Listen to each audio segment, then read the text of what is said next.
Being a people pleaser is a double-edged sword. There's guilt if you say no, there's resentment if you say yes. But there are two hidden reasons why you may be people pleasing. It's anxiety management, but also a form of manipulation. Stick around and I'll tell you more about it.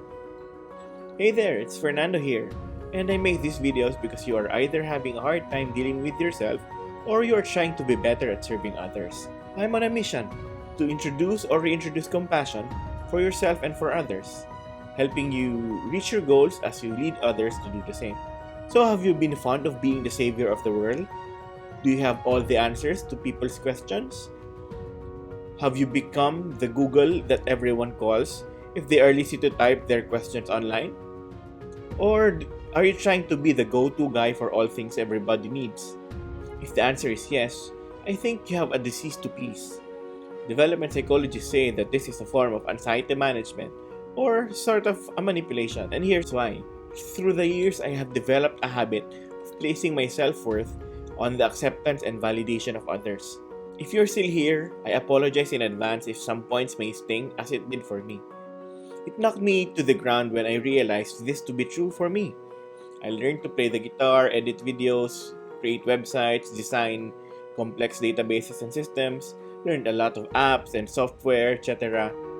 Just to name a few, so I know how to fix someone else's problems, instead of me directing them to those who would know it more than I do. At first, it was in the guise of servanthood, but I came to realize that when it became habitual for me to try to satisfy other people's needs above my own, it was also my way of managing my anxiety and fear that people won't like me. To a certain degree, it was me trying to do them a favor so they can have a better opinion of me. Much later, I got tired, I got burned out, and I felt that I was alone facing my own realities. I don't know where to start. I can't seem to figure out what I need. I don't even know who to ask for help or how to ask for help. This was especially true when I left missionary work.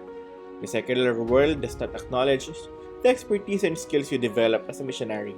For over 30 interviews while I was searching for the right job to transition to, the interviewers would usually rush through the missionary part of the experience, where most of my skills like event management, system thinking, public speaking, rapport building, team leadership skills, and a lot more were developed.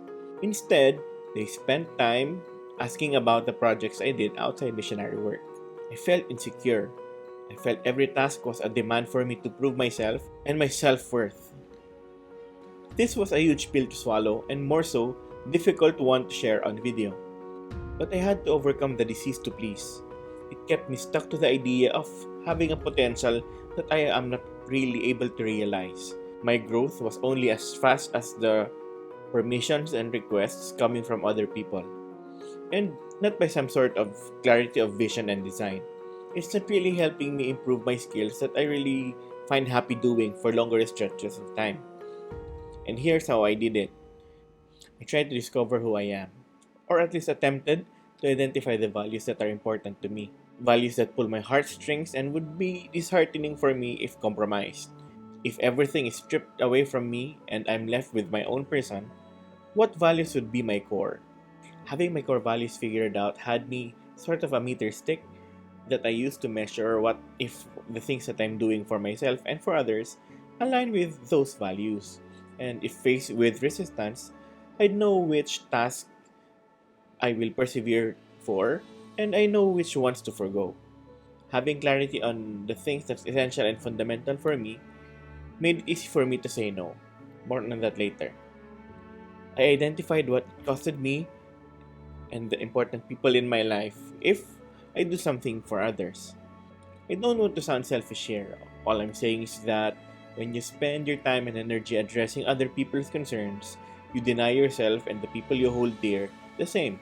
This mindset is rarely talked about in some cultures, but come to think of it, the time you spend with others is less time you spend teaching your children, less time you spend on learning a new skill, less energy to address your own concerns.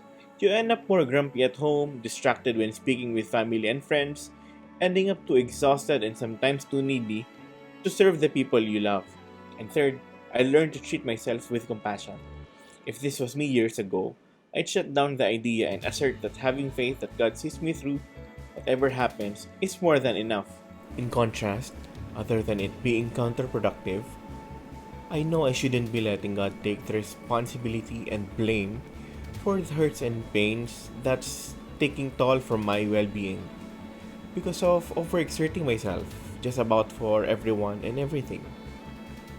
We think of compassion as only something that's outward and toward other people, but numerous studies like those in UNESCO MGIEP, Stanford University, Life University, and across academic journals have found that compassion towards others require a deep sense of compassion for oneself.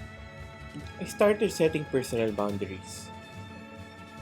This is specifically challenging and it's a process I'm still going through. As a recovering people pleaser, I wanted everyone to be happy around me. I didn't want anyone to ever be disappointed at me. Sometimes I just accommodate everyone's request for the sake of avoiding conflict. I was afraid people around me would get mad or frustrated, especially in some cultures. There will be people who would look down, mock, and even express disgust towards those who stand up for themselves.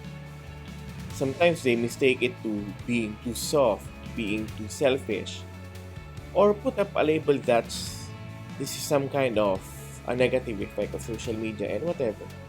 Seldom do people really acknowledge that there may be personal boundaries that were crossed, or if they are projecting their norms and mores during their older generation to a more complex time and totally different setting today. Or they simply have pent up personal issues they have yet to face themselves. First of many things I did to set boundaries was to learn how to say no. I'm not saying that you abandon your work altogether at this point or to be a jerk about asserting what you like and don't like about things. All I'm saying is that I realize that serving others should not introduce harm to my well-being, or else I won't be doing it to the best of my abilities and with the best of intentions. Then I had the courage to let go of those that wouldn't, at the very least, be a stepping stone for my personal growth, but especially those that do not serve me, my goals, my purpose, and my mission. This freed up time for me, but also opened up a whole lot of opportunities for my business. Since learning this, I have been able to read at least a book per month, unless things get really busy. I was able to schedule a good morning routine that further enhanced my productivity and creativity. And there you have it. I hope you found these things useful as it did for me. But again, you have your own unique personality and an equally unique journey. So use these tips as you see fit. As a disclaimer, this is no way, shape, or form a substitute for professional help. If you need professional help, I've included links in the description box below for you to check out. I hope you found this video useful. If you need help with your personal struggles in your career or as an entrepreneur, comment below your questions and I'll do my best to answer them to get people on my next video who can. Share this video to those who need it or subscribe and ring the notification bell if you would want to get notified when new content such as this one is published. Thanks for watching and remember, everyone needs compassion.